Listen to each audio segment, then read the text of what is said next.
Bismillahirrahmanirrahim. Assalamualaikum warahmatullahi wabarakatuh.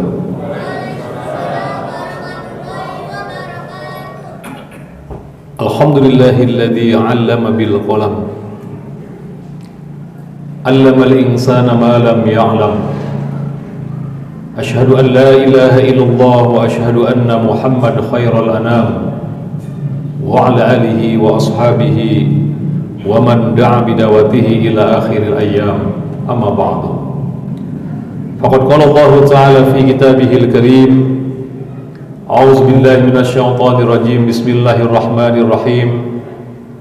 Wa laqad khalaqnal insana fi ahsani taqwim. Wa qala aidan, ya ayyuhalladzina amanu isbiru wa sabiru wa rabitu wattaqullaha la'allakum tuflihun. Shadaqallahul azim. Ma'asyiral muslimin, hadirin jamaah sekalian, wabil khusus pengurus DKM dan seluruh jajarannya, para alim ulama, para orang tua sekalian, bapak-bapak, ibu-ibu, serta adik-adikku sekalian rahimakumullah, sidang salat Aisyah dan tarawih rahimakumullah. Manusia diciptakan oleh Allah Subhanahu wa Ta'ala dalam bentuk yang paling terbaik dibandingkan dengan makhluk-makhluk Allah yang lainnya. Wa laqad khalaqnal insana fi ahsani taqwim. Bentuk yang paling sempurna, bentuk yang paling indah, dan bentuk yang paling luar biasa, sehingga kita manusia ini, hadirin sekalian, punya berbagai talenta dalam hidup, punya kecerdasan dalam hidup yang dibekali oleh Allah Subhanahu wa Ta'ala.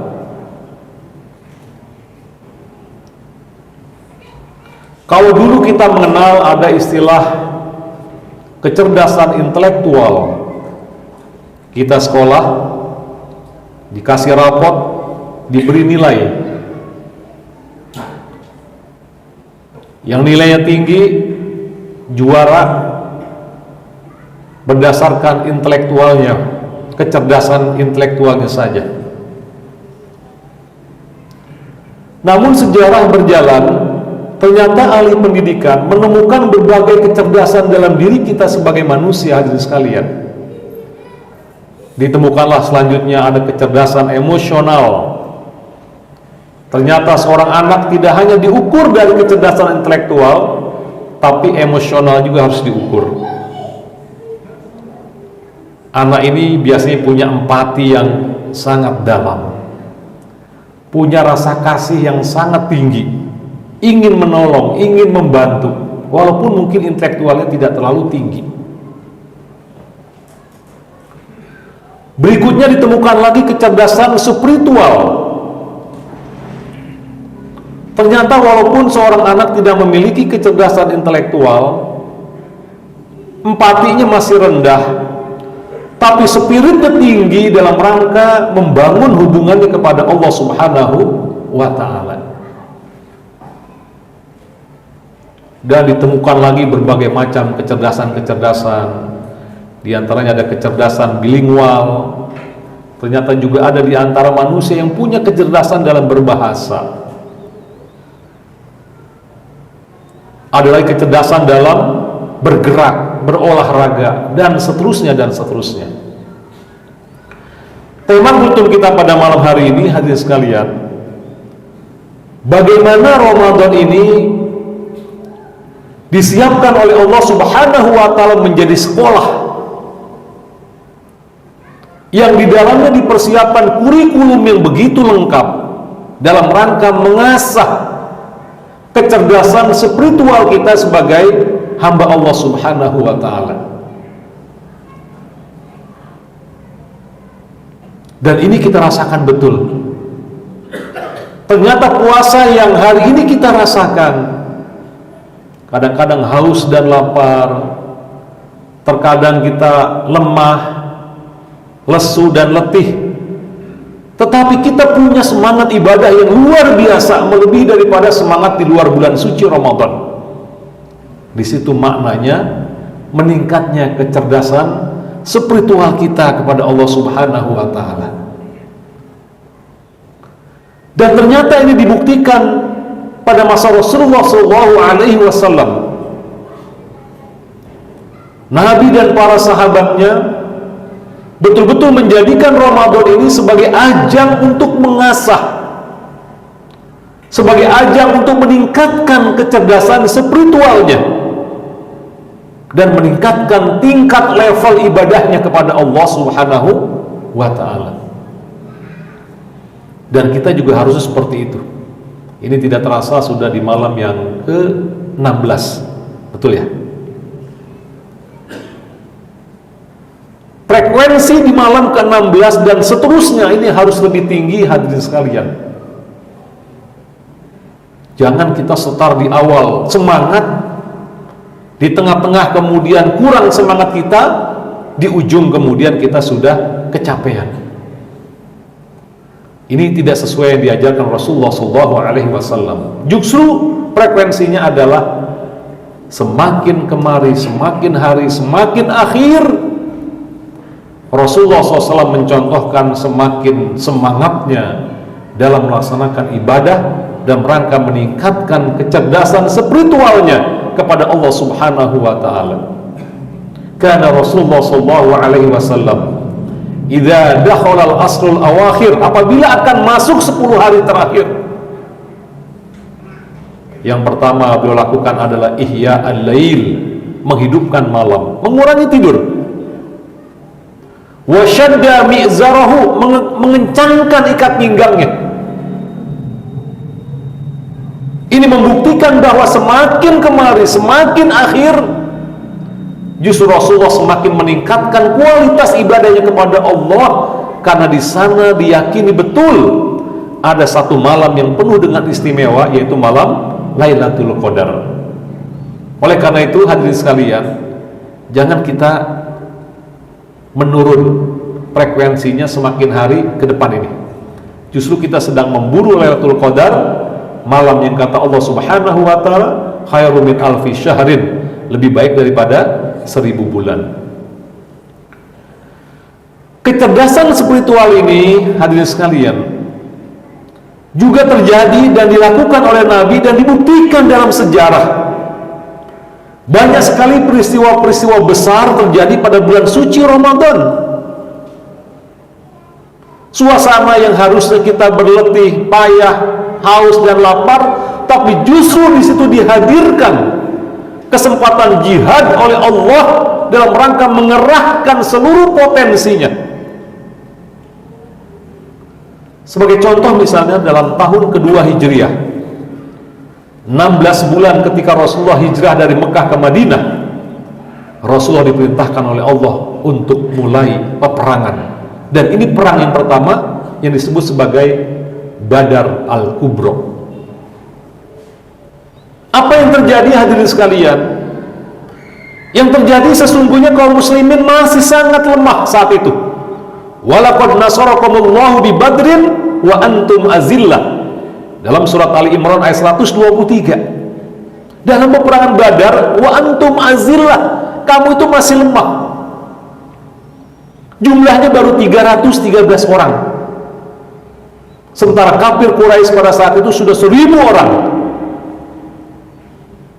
Mereka semua menggunakan unta dan kuda. Sementara dari pihak kaum muslimin hanya beberapa saja yang menggunakan unta dan kuda. Tapi apa yang terjadi, hadirin sekalian? Karena Ramadan membentuk jiwa yang sangat semangat dalam ibadah kepada Allah. Ramadan ada jiwa kesempatan di mana mereka tidak lagi bisa menawar kepada Allah. Maka sambutan jihad, sambutan peperangan yang diwajibkan oleh Allah untuk berperang, tidak ada sedikit pun yang ragu-ragu terhadap perintah ini. Terjadilah akhirnya kemudian peperangan Badar. Apa ujungnya, hadirin sekalian? Ujungnya adalah secara matematis 313 lawan 1000, mungkin kita melihat yang 313 akan kocar kacir. Ternyata tidak, hadirin sekalian. Syuhada hanya 14 orang. Sementara dari pihak kafir Quraisy 70 orang yang terbunuh, 70 orang yang tertawan. Ini menunjukkan kecerdasan spiritual para nabi dan sahabatnya. Nabi dan sahabatnya sangat luar biasa. Hilang rasa takutnya, hilang rasa ragunya, karena dia yakin. Ketika dia berpasrah diri, ketika dia memenuhi panggilan Allah Subhanahu wa Ta'ala, maka pasti akan datang pertolongan Allah Subhanahu wa Ta'ala. Dan ini benar. Dalam surat Ali Imran ayat yang ke-125, in tasbiru wa tattaqu, jika kalian sabar dan takwa, kata Allah di ujung ayat, wa yumdidkum rabbukum bi khamsati alafim minal malaikati musawwimin. Karena orang beriman walaupun masih minim, masih kecil, masih sedikit, masih lemah, tapi dia bersabar dan bertakwa kepada Allah, spiritualnya sangat dekat kepada Allah, hilang rasa takutnya, Allah bantu dengan wa yumdidkum rabbukum bi khamsati alafim minal malaikati musawwimin. Allah turunkan bala tentara sebanyak bi khamsati alaf, 5.000 minal malaikati musawwimin, dari bala tentara malaikat Allah Subhanahu wa Ta'ala.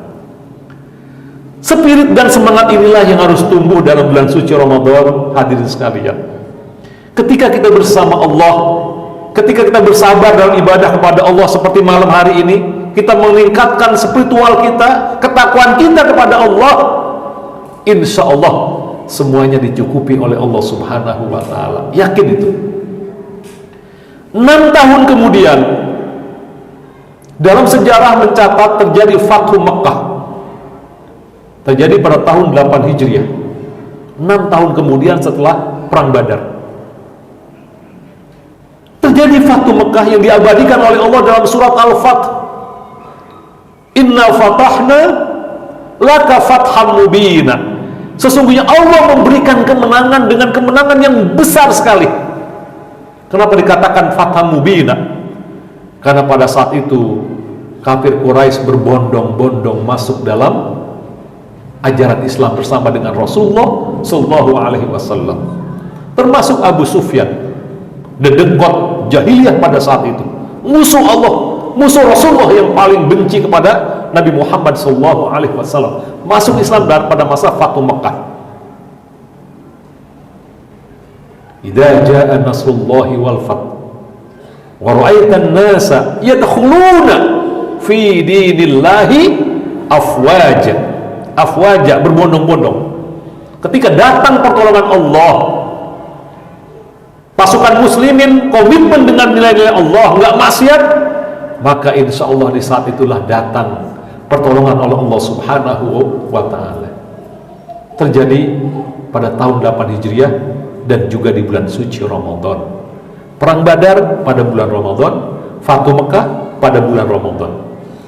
Jadi ma'asyiral muslimin rahimakumullah, inilah momentum yang terbaik untuk kita meningkatkan spiritual kita kepada Allah. Kalau di Ramadan ini kita tidak bisa meningkatkan spiritualisme kepada Allah, meningkatkan hubungan kita kepada Allah, rasanya sulit kita mendapatkannya di 11 bulan lainnya. Kalau di Ramadan ini kita tidak bisa, sulit di 11 bulan lainnya. Karena inilah bulan yang sangat kondusif kita melakukan ibadah-ibadah kepada Allah. Dan di bulan inilah Allah menyiapkan berbagai bentuk ibadah yang tidak ada kecuali pada bulan suci Ramadan. Salat tarawih yang sebentar lagi nanti kita lakukan tidak ada kecuali di bulan suci Ramadan. Dan puasa ini juga diwajibkan oleh Allah hanya di bulan suci Ramadan, ayyamam ma'dudah, hanya di hari Ramadan saja, tertentu saja. Makanya mari, masih ada setengah lagi ke depan insya Allah, jangan kita sia-siakan. Kita perbanyak tilawah Al-Quran, kita perbanyak qiyamul lail kita, kita perbanyak infak kita perbanyak silaturahim kita perbanyak iftarus shaimin, memberikan buka puasa kepada saudara kita yang lain. Kita perbanyak dengan berbagai aktivitas-aktivitas yang bisa meninggikan kecerdasan spiritual kita kepada Allah Subhanahu wa ta'ala. Dan ini ternyata hadirin sekalian, dunia pendidikan sekarang mengakui itu. Sekarang kalau masuk ada satu syarat, berapa juz hafal Al-Quran, itu menjadi bagian daripada standar, tidak hanya IQ-nya saja. Dan memang seperti itulah dunia pendidikan harusnya kita bangun. Ketika kita melihat sosok seorang anak didik, maka kecerdasannya bisa dilihat dari berbagai aspek. Mungkin IQ-nya tidak tinggi, mungkin emosionalnya tidak tinggi, tapi mungkin spiritualnya sangat tinggi anak itu. Mungkin spiritualnya tidak tinggi, tapi berbahasanya sangat indah, berbahasanya tidak pernah berbohong, berbahasanya sangat santun. Itu juga kecerdasan. Mungkin berbahasanya dia tidak patuh, tidak santun, tapi mungkin ada kecerdasan lain, misalnya berolahraga, geraknya semangat, mudah disuruh untuk membantu saudara yang lain. Itu juga bagian daripada kecerdasan.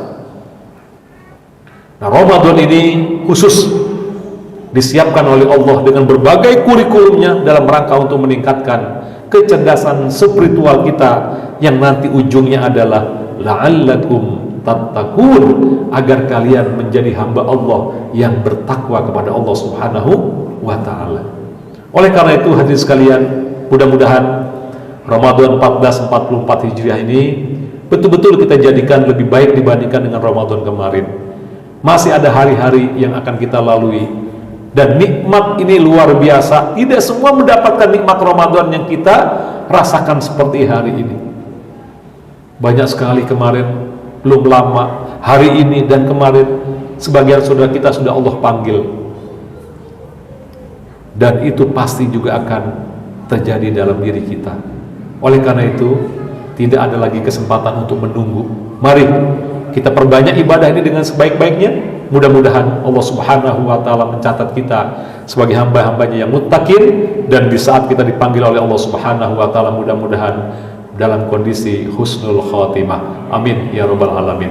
Demikian putum singkat yang sampaikan, mudah-mudahan ada manfaatnya, dan saya mohon izin nanti setelah tarawih tidak bisa ikut witir bersama-sama di masjid ini. Billahi taufiq wal hidayah. Assalamualaikum warahmatullahi wabarakatuh.